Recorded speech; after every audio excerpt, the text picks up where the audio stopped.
How can 343 make Halo Infinite's Forge great? We have a lot to talk about. Well, what's up, Crows? Scarecrow here with Abstract Gaming, bringing you yet another Halo Infinite related video today, guys. In this one, we're going to discuss Halo Infinite's Forge and how exactly 343 can knock it out of the park.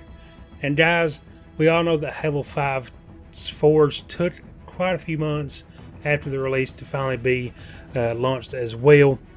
So the first thing that Halo Infinite needs to do is to release at launch. I do believe that 343 has looked at all the algorithms and everything and has seen that they do need to release at launch, so I am quite confident that it will be there day one. So that's pretty, I'm looking forward to that. I 100% believe that will be the case. Next is a more basic control scheme. Now, Halo 5, they added more options, but the control scheme is just so complicated, and honestly, it was so overwhelming to me that I've yet to do anything in Forge. I tried to make a green screen for different intros and stuff, and it was just super complicated. Halo 3 Reach 4 had an okay Forge scheme. Honestly, just you don't even have to take away the Halo 5. Just add an alternate building scheme that I could use and kind of draw me into Forge. Honestly, if you've never played Halo before, and you hopped into Halo 5 and played Forge, you might be overwhelmed, or you might just be better at it than I am, which isn't hard. And just a few things I have written down here that I would love to see in Forge. I'm not saying that it has not been in Forge prior to Halo Infinite, but I think it should return or should be added into the game. So the first one is pushable buttons. We have seen that for a while now. I think it might have been added in MCC, but I think that needs to return. Something about high ground, and you're playing one flag, capture the flag, and you open the door, and it's like the whole level changes. Now you have Mongooses and ghosts driving in and out. Flags been grabbed multiple times instead of having to sneak. That is something that should be added and continue to be in the game.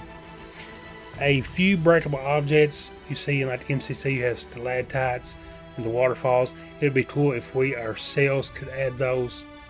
Maybe even like you'll see people who made those cool jump maps or the cool maze maps add the stalactites, and you can jump on top, and then like maybe they start to break.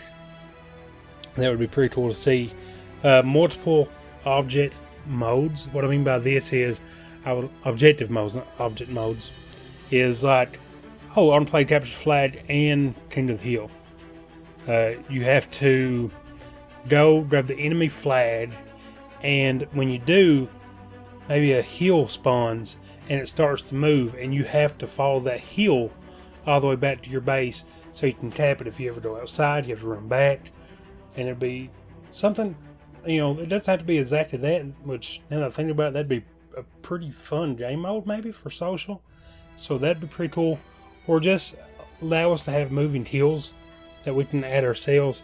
As I said, it may be in Halo 5. I didn't really get to play much of the Forge because of the complicated control schemes. A basic, there's the control schemes. A way to smooth land together. So, you know how we currently don't have build your own terrain where you can bump layers, lower layers, and everything. You just have these set pieces that you can put together. It would be cool if, like, when you put them together, you can take a little smooth tool and just make them blend even more. And honestly, there's just something about Forge maps that you can just tell this is a Forge map. We need to take a step back and look at it and just see why exactly it is.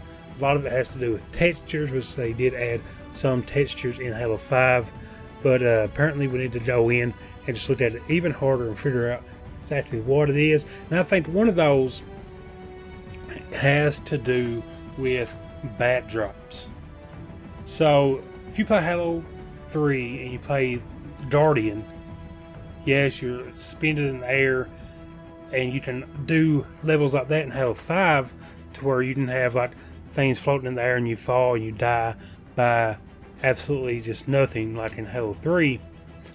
But what if you can add actual mist and stuff around the level, so it kind of makes it seem like, hey, yeah, this makes sense.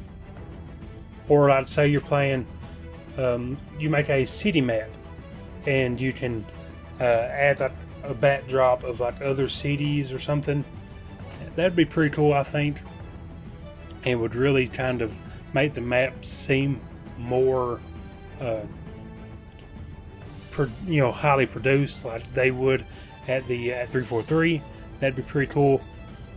I may be totally butchering this whole part, but honestly, I would be super excited just to see backdrops.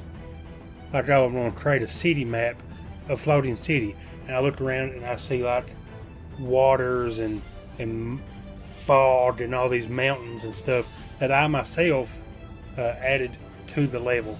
And it would also give each level a nice diversity that I believe that we really need. But guys, I think this will be the perfect time to end the video. But before we do, comment down below, what would you like to see in Forge and Halo Infinite? It doesn't have to be something new, something you would like to see returning as well. But guys, like always, I'm going to end the video here. If you enjoyed it, please like and subscribe. Hit that bell so you're one of the first ones to know exactly when we upload. And like always, guys, like always, God bless. And don't forget to like,